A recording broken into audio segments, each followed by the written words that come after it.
umat Nabi besar Muhammad sallallahu alaihi wa ala alihi wa sahbihi wasallam.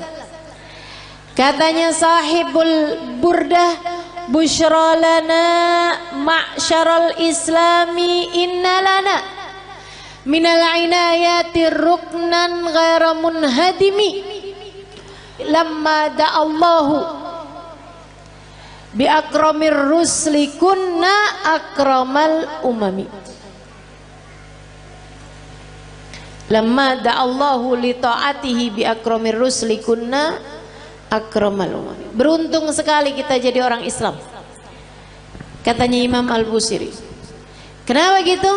Sebab kita sama Allah dikasih tiang yang gak akan pernah bisa roboh. Bu, tiang yang lain nih sekuat-kuatnya, kena gempa, kena tsunami, roboh bu. Tiang-tiang yang lain kena gempa tuh, kalau udah di atas sekian skala Richter itu jatuh ibu-ibu sekalian. Tapi kata sahibul burda, kita dikasih sama Allah subhanahu wa ta'ala tiang yang meski apapun saja terjadi, jangankan gempa bumi, jangankan badai, jangankan tsunami, jangankan angin topan, bahkan sampai huru hara kiamat sekalipun tidak akan pernah bisa merobohkannya. Siapa yang berpegangan dengan tiang tersebut, dia tidak akan pernah dihancurkan oleh Allah subhanahu wa ta'ala. Tiang itu adalah baginda kita Nabi besar Muhammad.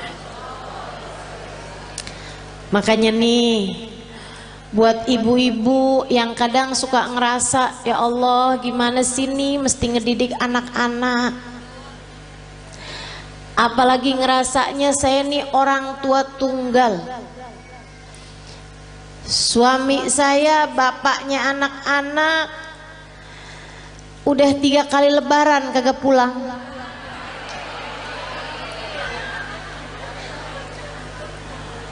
Ada lagi yang kami sudah berpisah di tengah jalan karena tidak ada kecocokan.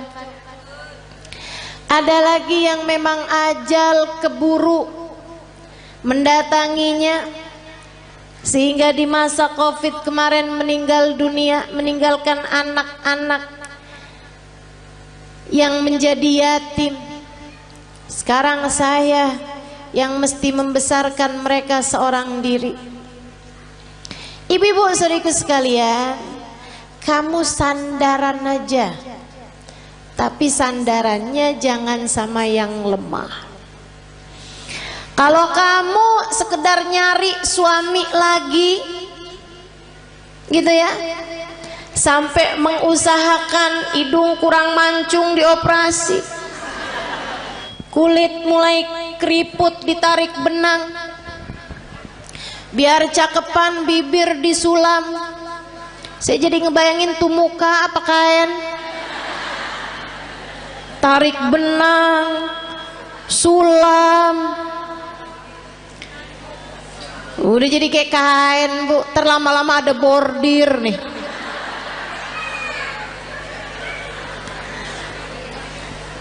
Teman-teman saudariku sekalian, kalau kamu mengandalkan kecantikanmu atau mengandalkan seorang manusia lain seperti halnya suamimu yang dulu, ya kamu hanya berpindah dari satu tiang lemah menuju satu tiang rapuh lainnya.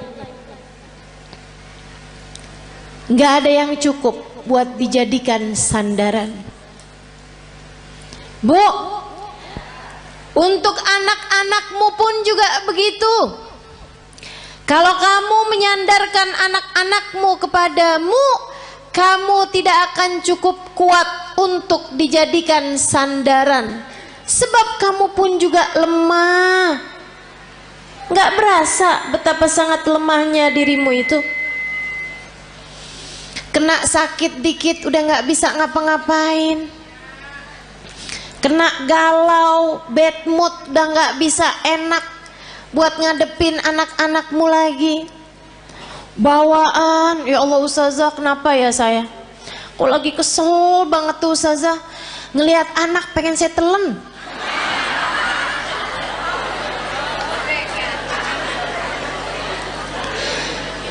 Teman-teman sekalian yang saya muliakan, karena kamu adalah tiang yang tidak cukup kuat untuk menjadi sandaran anak-anakmu.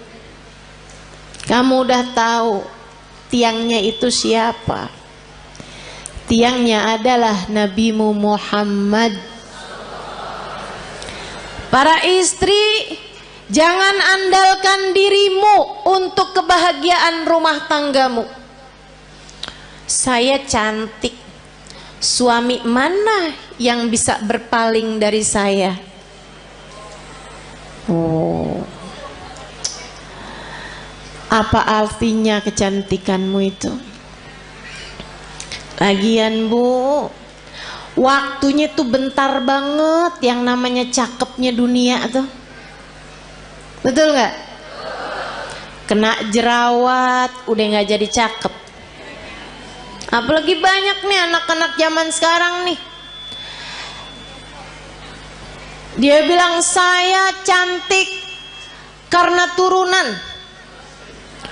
Kok sekarang nggak cantik? Karena sekarang tanjakan.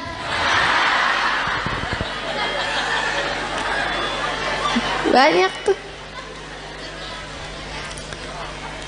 Saya cantik kalau di Instagram.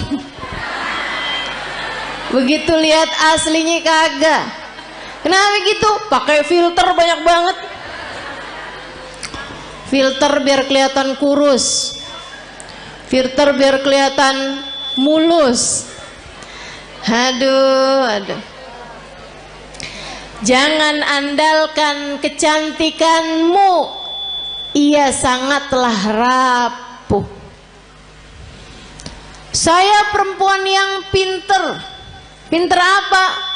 Pinter nyari duit. Maksudnya kamu kerja gitu? Enggak, di mana aja suami saya nyembunyiin saya ketemu aja. Pinter nyari duit ya. Jangan andalkan kepandaianmu teman-teman seriku sekalian. Ianya sangat lemah sekali. Rapuh banget. Rapuh. Nggak jadi apa-apa. Untuk bisa bikin rumah tanggamu harmonis, rumah tanggamu dalam damai, kamu perlu tiang yang kuat untuk jadi sandaran. Sandaranmu dan sandaran suamimu juga. Untuk jadi orang tua, kamu perlu sandaran. Tidak cukup dirimu itu, dirimu lemah, dirimu tak berdaya, dirimu rapuh. Teman-teman saya sekalian, kalian perlu tiang yang lebih kuat. Ustazah, ibadah saya banyak kok. Saya akan baik-baik saja Ustazah dengan ibadah saya. Enggak. Seberapa banyak kamu bisa ibadah? Apa yang kamu andalkan dari ibadahmu? Udah deh, saya tahu. Modelannya yang kalau tahajud nguapnya lebih banyak daripada rakaatnya. Tahu saya. Model-modelan beginian nih. Kok Ustazah tahu? Ya nggak beda sama saya. Sama-sama lemah, sama-sama sedikit teman-teman.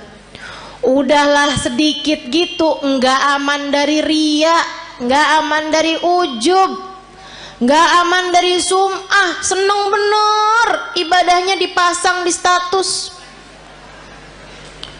Hari Senin nikmatnya buka puasa bersama My Hubbi.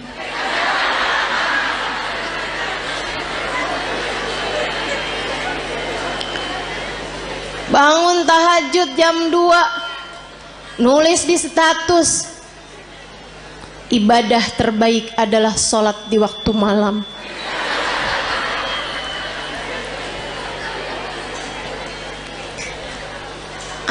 apa gitu. Segitunya mau ngandelin ibadah. Ibadahnya diterima apa enggak sama Allah aja nggak tahu nih kita nih. Nggak kena, nggak cukup teman-teman saya sekalian, nggak cukup. Baru tahajud berapa malam doang, kalau pagi-pagi kelihatan lemes banget. Tanyain sama suaminya, kok kamu belakangan lemes mulu sih? Ya ampun bang, nggak tahu apa bang. Dari jam 2 nih bang, sampai subuh. Masya Allah. Teman-teman sekalian yang saya muliakan, nggak bisa, nggak cukup ngandelin ibadah, nggak cukup. Ibadah kita nggak seberapa. Andalan kita nih cuman satu. Kita punya tiang bernama Nabi Muhammad. Cukup tuh dijadiin andalan. Gimana nggak cukup?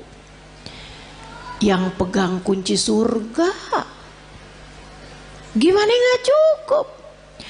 Pejabat tertinggi di akhirat. Gimana nggak cukup? Emang iya Ustazah? Nah, kamu belum tahu. Teman-teman sekalian, dengarkan sabda Nabi Muhammad dalam Bukhari. Katanya Nabi Muhammad, Ana sayyid walad Adam wala fakhr. Aku adalah pemimpin seluruh umat manusia dan aku tak berbangga atas hal tersebut. Nabi bilang, saya jadiin sama Allah dipilih jadi pemimpin seluruh umat manusia, rajanya semua umat manusia. Kapan? Ntar di akhirat teman-teman. Ntar di akhirat. Adam wa man dunahu tahta liwa'i yaumal qiyamah. Nabi Adam dan nabi-nabi yang sesudahnya hanya akan berada di belakang bendera Nabi Muhammad sallallahu alaihi wasallam. Nanti di akhirat tuh orang mengukur kemuliaan mereka dengan seberapa dekat tempat mereka dari Nabi Muhammad. Orang tuh tahu nilainya di hadapan Allah seberapa. Rankingnya di hadapan Allah tuh seberapa, rapotnya tuh seberapa, itu lihatnya dari seberapa jaraknya dari Nabi besar Muhammad. Al-kul yatamanna an yashum turaba. Di akhirat nanti orang berharap, kepengen bisa nyium tanah yang habis diinjak sama Nabi Muhammad. Teman-teman saya sekalian, pejabat tertinggi akhirat Nabi besar Muhammad sallallahu alaihi wasallam. Orang kan kalau orang soleh itu para wali. Di atasnya para wali, para nabi. Di atasnya para nabi, para rasul. Di atasnya para rasul, rasul yang nama mereka disebut dalam Al-Quran, ada 25 rasul.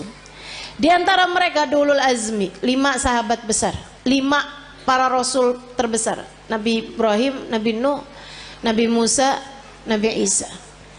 Itu semuanya adanya di belakang benderanya Nabi Muhammad. Nabi Muhammad pimpinan dari semuanya, teman-teman sekalian. Gimana nggak cukup kamu jadiin andalan?